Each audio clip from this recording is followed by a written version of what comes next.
জামা কাপড় গুলো কেচে নিলাম, আবারও বৃষ্টি নেমে গেল, এগুলোকে আবার মেলতে হবে আমার। আর গুড মর্নিং ফ্রেন্ডস, আশা করছি তোমরা সবাই ভালো আছো। আমি পুতুল, আমার আর একটা নতুন ব্লগে তোমাদের অনেক অনেক ওয়েলকাম। বাইরে এত বৃষ্টি, দেখো সকালবেলা উঠে জামা কাপড় নিলাম, এখন 9:30 বাজে। আর আমার এখনো পুজো দেওয়া হয়নি, এবার পুজো দেবো। বাকি আমার রান্না বান্না কমপ্লিট হয়ে গেছে, ডাল, ডিম ভাজা, দাদা ভাইয়েরও খাওয়া হয়ে গেছে, ছেলের ডিম সিদ্ধ। আমি এখনো চা খাইনি, এবার পুজো করে চা খাবো। আর দাদা ভাই বাজার থেকে মাংস নিয়ে এসছে। এই ভাগ্যিস ভালো যে বৃষ্টিটা হওয়ার আগে বাজারে, আর দাদা ভাইয়ের আজকে কাজে হয়নি, কারণ লেবার ভীষণই অসুস্থ, তাই দাদা গেছে পাড়ায় ঘুরতে। তো ভালোই হলো, আটকা থাকবে বাইরে, ছেলে ঘুমাচ্ছে। তো চলো পুজোটা। পুজোর জায়গাটা যে একটু প্রবলেম, আমাদের কিছু করার নেই, আমরা যেমন কষ্ট করে থাকি আমাদের অনেকেই বলে পুজো করে কি হয়, দেখো পুজো করে কি হয় না হয়, আমি এই তর্ক বিতর্ক যাব কিন্তু আগে আমার ব্যক্তিগত মতামত অনুযায়ী ঠাকুর পুজো করাটা একটা নিয়ম ভোলানাথের মাথায় দেখবে দুধ জল যখন তুমি শুদ্ধভাবে একটা রুটিন অনুযায়ী সকাল থেকে কাজ সমস্তটাই তোমার মন দেখাতে যায়, এমনি ব্লগটা বড় হয়ে যায়। যে পুজো করে পুজোটার মধ্যে দিয়ে না তোমার অনেক শান্তি পাই, অনেক পুজো করা মানে মুছে চলে যায়। যখন তুমি দেবতার পায়ে তোমার ফুল অর্পণ করবে সবার জন্য, তখন দেখবে তুমি রইলো তোমার সমস্ত মনের মানে কারোর উপর যদি কোনো রাগ থাকে, বিতৃষ্ণা থাকে, তারপরে তো আশ্চর্যভাবে তোমার মন থেকে অনেক কিছু কিন্তু এর মধ্যে কিন্তু আমার মেন্টিতে খাওয়া হয়ে গেছে। সবার আগে যেটা আমার ব্যক্তিগত মতামত মনে হয়, তারপরে আমি নিজের মধ্যে অনেক মাছ ভাজা ভোলা, মানে আমি চেয়েছিলাম যে সকালে কাজ সেই যখন আমার ভাবে দিনটা 9টা বাজছে, তাহলে আমি সকালে সমস্ত কাজগুলো এমন ভাবে সেরে নেব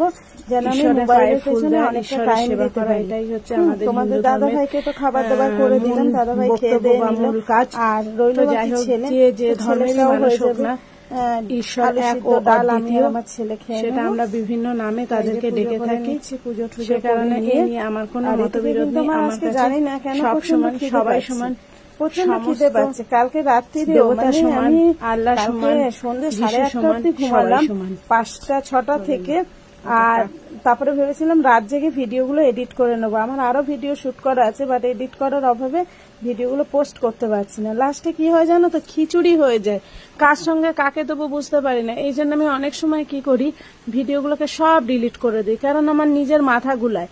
ডিলিট করে দিয়ে ভাবি আজ থেকে যেটা স্টার্ট করব সেই ভিডিওটাই পোস্ট করব, বাট তাও কিন্তু 2-3টে এরকম রয়ে গেছে। পরে আমি বুঝেই উঠতে পারি না আমি কোনটা পোস্ট করলাম, আমি কোনটা করলাম না। তো যাক গিয়ে এই ভিডিওটা কিন্তু আজকে এক্ষুনি শুট করেছি আর এখনই পোস্ট করব, ঠিক আছে?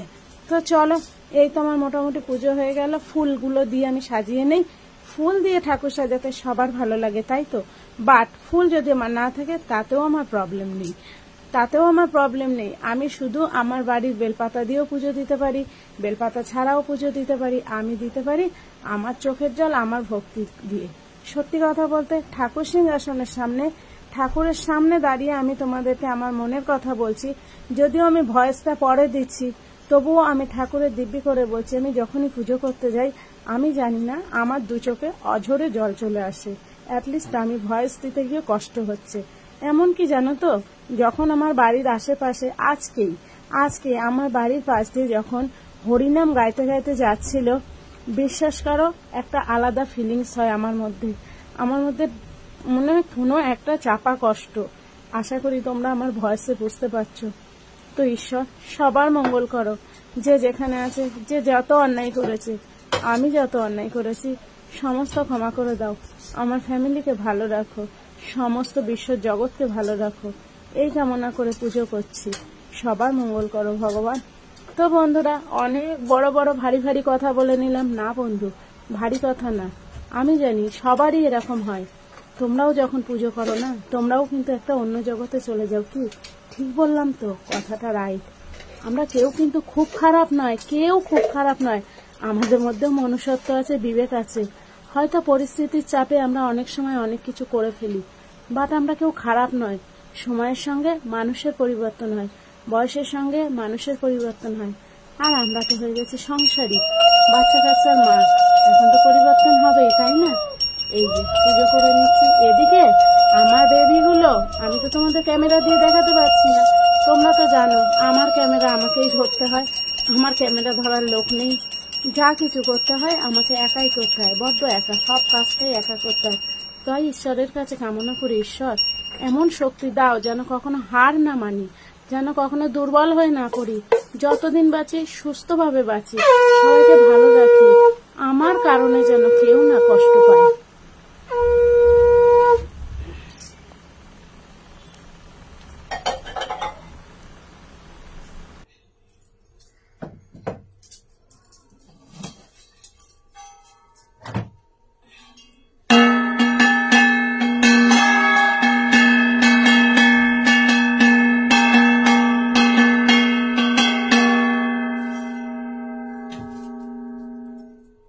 উঁচু মানুষের অভ্যাস হয়ে গেছে, আর ভয় পায় না। না মাম মাম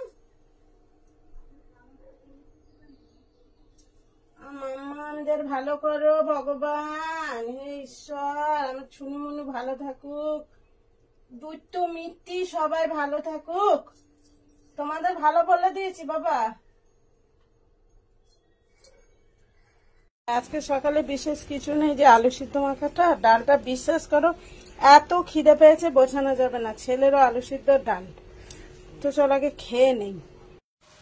আর বন্ধুরা আমার এত বেশি খিদে পেয়ে গেছে, দেখো এই যে ডাল আলু সিদ্ধ, ছেলে ওই ঘরে খাচ্ছে, আমি কিন্তু এই ঘরে বেশিরভাগ সময় আমি একাই খাই। আর আমার তো এখন মনে হচ্ছে বসে উপভোগ খেতে অসুবিধা হবে, এবার আমাকে আবার চেয়ার টেবিলের ব্যবস্থা করতে হবে, এভাবে খেতে পারবো না গো হাত দিয়ে। আর আমি প্রচন্ড কাঁচা লবণ খাই, এটা আমার লবণের আলাদা করতে, নিচু হয়ে খেতে পারবো না, পেটে লাগবে। তো প্রচন্ড খিদে পেয়েছে, সকালে এসে চা খাওয়া হয়নি, কদিন ধরে খিদে পাচ্ছে, ঘুম পাচ্ছে, সব পাচ্ছে, আমার মেন্টি বেরিয়ে গেল। কি হয়েছে? তো বন্ধুরা তোমাদেরকে ফেলে খেয়ে নিচ্ছি গো।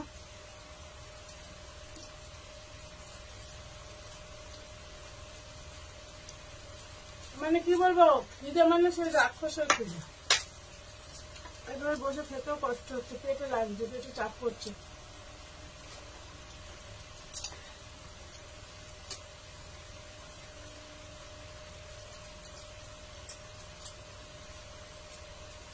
কি মা, আবার ভাত ভাত মাখা আছে, খেয়ে নাও, যাও।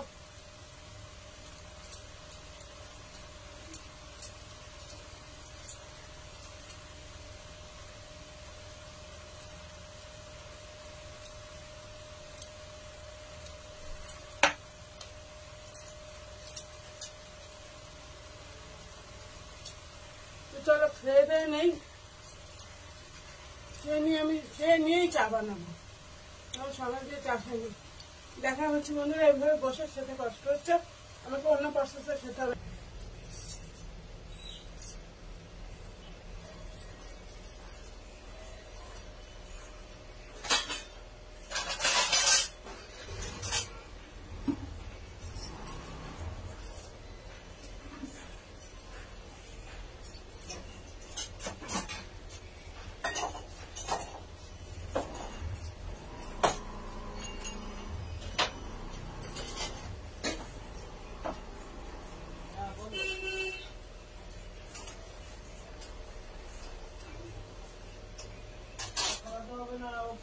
জল ভর্তি হয়ে যাবে, ওই নিচেটা জল ভর্তি হয়ে গেলে তারপরে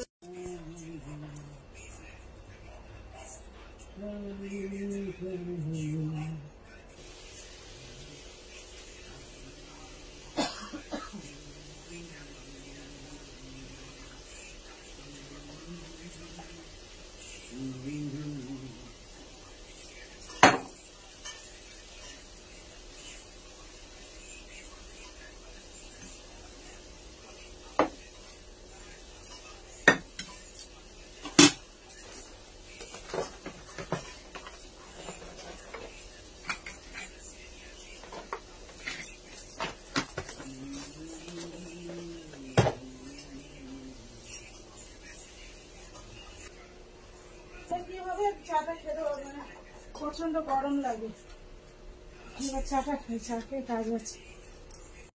আর ফ্রেন্ডস দেখো আটি সাটি হয়ে বসলাম, ভাত খেলাম, বলেছি তো যে এখনই চা খাবো, তো চাটা একটু লেটই হয়ে গেল খেতে। সঙ্গে দেখো স্যারিডন নিয়ে বসেছি, মানে চা খাওয়ার শেষে স্যারিডন খাবো, প্রচন্ড মাথা ব্যথা করছে, ঠিক আছে। চাটা এটা ঢেলে খাই, খুব গরম আনতে পারছিলাম না। চায়ের কালারটা দেখেছো, মানে আমার বিয়ের আগে আমার বাবা বলতো পাইয়াচা, সেই পাইয়াচা।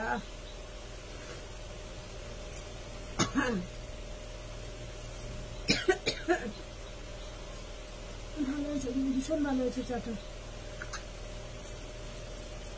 আদা থেতো করে দিয়েছি। দাদাভাই বলে এক্ষুনি ভাবছি এক্ষুনি চা। বললাম নেশার জিনিস, নেশা কাকে বলে জানো?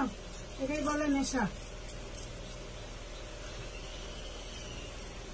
তো বন্ধুরা, সকাল থেকে এই বেলা 12টা অবধি যা যা করলাম তোমাদের সঙ্গে শেয়ার করলাম। তোমরা তো বেশি বড় ভিডিও দেখতে ভালোবাসো না, আশা করি এই ছোট্ট ভিডিওটা ভালো লাগবে। পুরো ভিডিওটা দেখার অনুরোধ রইল। অনেক ভালো ছিল, সুস্থ থাকবে, সারাদিন তো আছি। আর একটা জিনিস একটু দেখে নেবে, তো চলো একটু দেখে নাও, তারপরে আমার এই ভিডিওটা আমি এখানে শেষ করে দেবো। ভালোবাসা দিও, ভালোবাসা অবিরাম পাবে। ওকে। আমার আশপাশের লোক বলে ভালোই নার্সিংহোমে তুই বাচ্চাগুলোকে, মানে বেবিগুলো প্রসব করেছিলিস, এ ভীষণ ভালো নার্সিংহোম। তো দেখো, আমার খুব ভালো লাগে ওদেরকে ভালোবাসতে, ভালোভাবে রাখতে আর যত্ন করতে। So tata, all the best.